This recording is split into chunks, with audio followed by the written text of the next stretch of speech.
All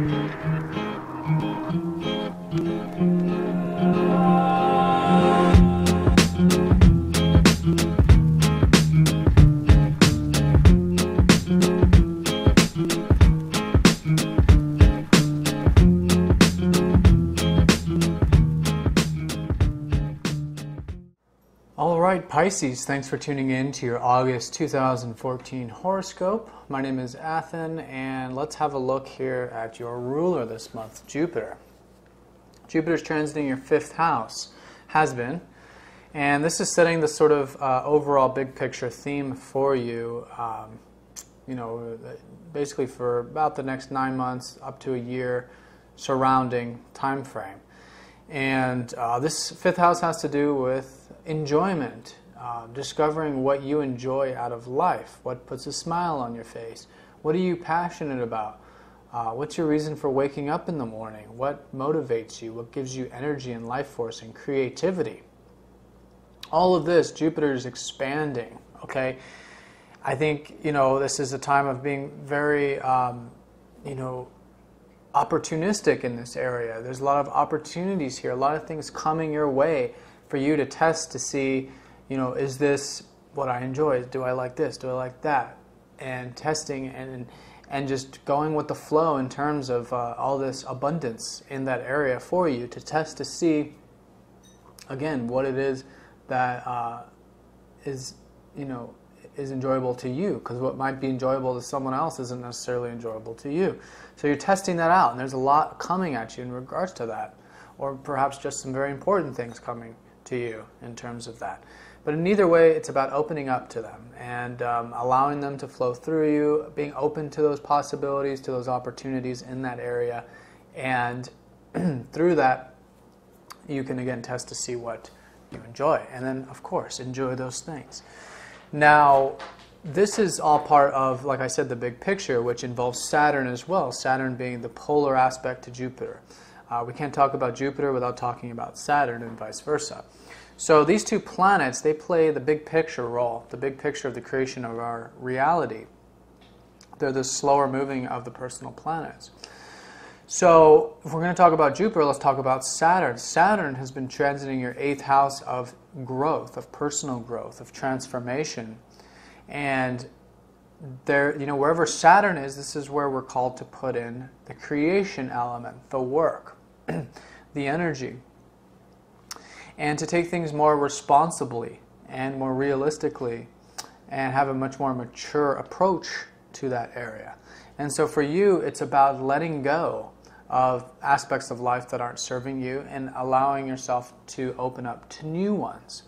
So wherever Saturn is, sometimes there can be some anxiety and fear surrounding it. So if for those things that you're afraid of letting go, because if it's, you have to really ask yourself, are you letting go for your greater good or not? Because if you find that you're attached to something and the only reason why you're attached to it is because of fear, and it's not for positivity, it's not for abundance, then that's not operating in the right sphere.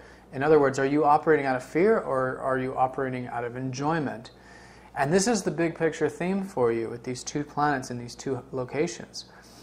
And this month, what we have is we have a narrowing in effect. We have the fast planets, Venus and Mars, transiting these areas this month. So it's an opportunity to really focus our energy on the bigger picture stuff and to work out the details on the day-to-day level, on the more mundane level. Venus is joining up with Jupiter, okay, which are both the expansion, opportunistic aspects of the creation of reality. And Mars and Saturn are linking up, what have to do with the energy and creation that we put into our reality. They're more masculine to the Venus and Jupiter, which is the feminine. So we have an opportunity this month to really narrow in on the big picture stuff that's been going on. And if we align with it, if we align to this creation of the universe, then we become co-creators with it. And when we become co-creators, that's when we are stepping into our greatest ability to manifest. So in other words, if you are allowing all these new positive things to come into your life with Jupiter, and at the same time you're taking a mature and realistic approach to your transformation process, to letting go of your attachments, then you are in line with that. You're in line with the creation, and then you'll be embodying the greater ability to manifest. And if your intentions are set in those areas, then that's the quickest way to manifestation. So if you, in other words, if you ask the universe, if you ask God, that you want to allow the parts that aren't working for you in your life to fall away, or to just view life perhaps in more positive light, and then whatever it is, if it's in line with that fifth and eighth house type stuff, then you will surely be in line with what's being created in your life at the moment. So in terms of Venus and Mars, which are now the smaller picture, the more day-to-day activities, we're going to be zooming in on this big picture stuff. And Venus will be making her way into your fifth house to link up with Jupiter, but until then she'll be in your seventh house. Your fourth house up until the 7th of this month. So for the first week, continue to enjoy your home, your soul, your feelings. The fourth house is the bottom of the chart. It's the foundation. Okay, it has to do with our foundational security, and this can mean home. It can mean a physical environment, but more generally, it means you becoming comfortable within your own skin, and tapping into your soul and your past, and reflecting on where you come from and who you are based on your past and on your feelings. So continue to enjoy this. This was the theme for you in July, enjoying that. And for the first week, you can, continuing to do that is going to help you align with that. So continue to tap into your feelings and enjoy the process, and share your feelings with others. Venus has to do with relationships as well, and seeing the values that you have deep within yourself, because it's without understanding these values do you have any real ability to manifest. We have to know what our intentions are. We have to know what we want in order to do this. So for the first week, continue to do that, and for the entire month, Mars is going to be in your 8th house of that transformation and spiritual growth this month. Okay? So there's a lot of energy now available to you to make those changes. It's going to take courage, more than likely, because, again, we're talking about Saturn, and Saturn can be where we're resistant. Okay? Not necessarily, but I'm saying if there is, it's about facing your fears. Having courage this month to face your inner demons and your fears, and face these things and defeat them, because it's not it's not until we're able to overcome these aspects of ourselves that are trying to hold us back do we make any real growth. But I do want to mention, it's not about defeating them in such a way that they as if they were gone, as if defeating them and then they are gone to an extent, but it's about realizing that what you're doing is you're incorporating all aspects of yourself.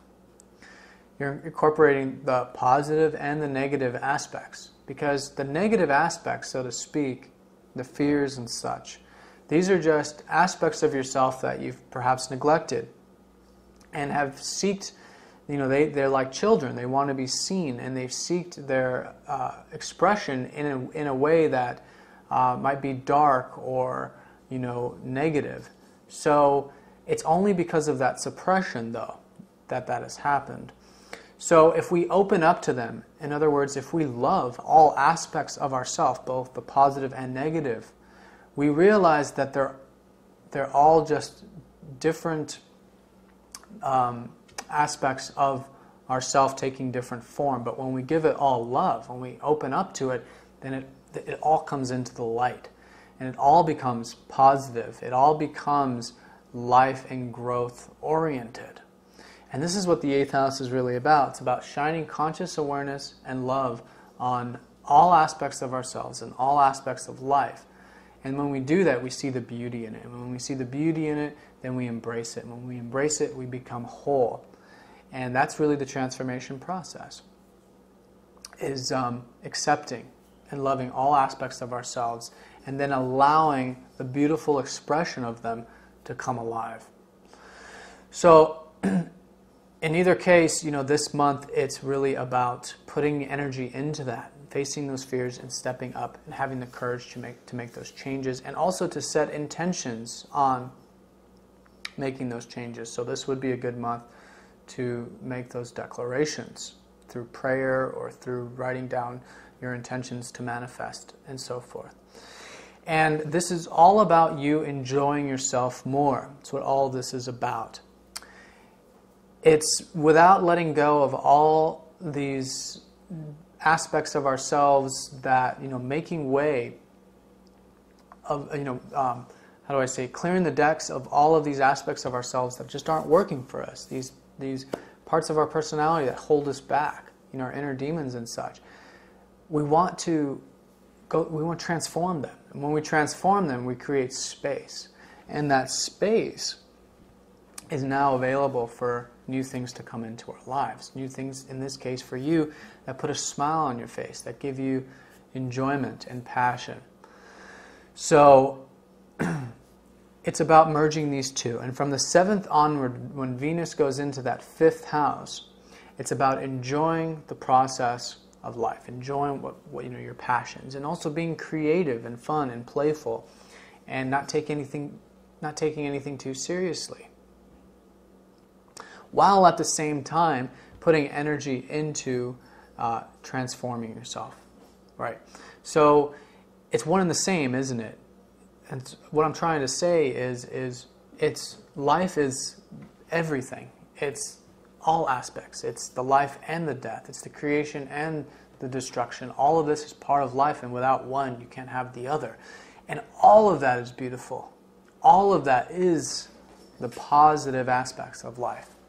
So seeing that, I think, and being in line with that creation process of renewal and change will align you with the manifestation energies this month.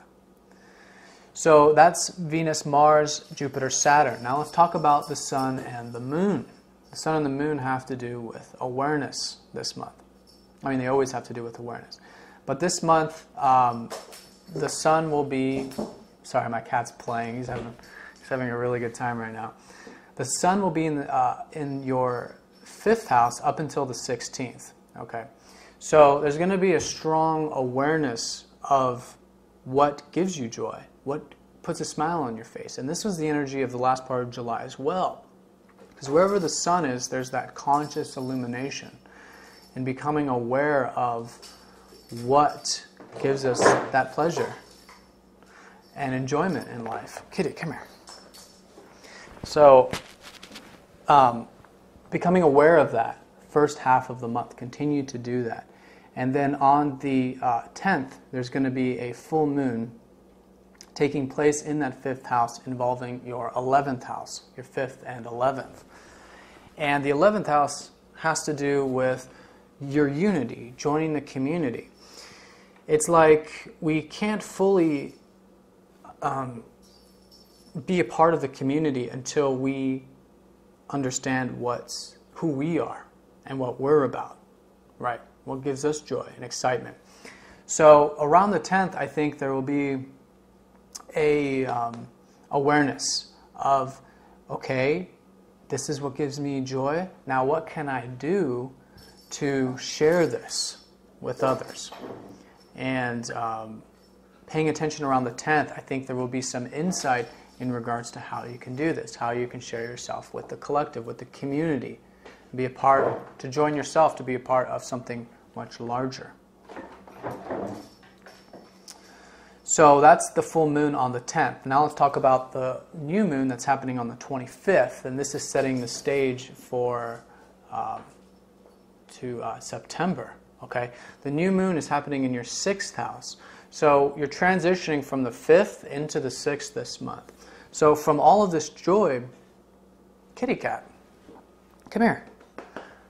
All of this joy, you are then wanting a channel for it, okay? Because once we have passion, once we have all this creativity, then it's like we want to put it into something. In other words, like an artist has, great passion and insight and just passion. He wants to share and communicate. And the sixth house is putting that into something. So into a medium, so into your work. This is where the artist becomes an artist, when he takes that passion and puts it into a painting or music or whatever. So the 25th, again, an insight of, I think, of how you want to share this, or rather to channel it into something. And this will be into your work. And perhaps it's your work that you do now, or perhaps it'll be a hobby that you do now, or just anything that puts yourself into creation. So that'll be leading up into September. This will be the new beginning leading you into September, and it's about taking all of this creativity and putting it into your work in some way, into a creation in some way. All right, Pisces, so thanks for tuning in. If you'd like a personal reading, I'm offering a 50% discount on my Skype sessions. So if you're interested, I put a link down in the About section. And have a great month. If you have any questions, let me know. All right, Pisces, take care. Bye.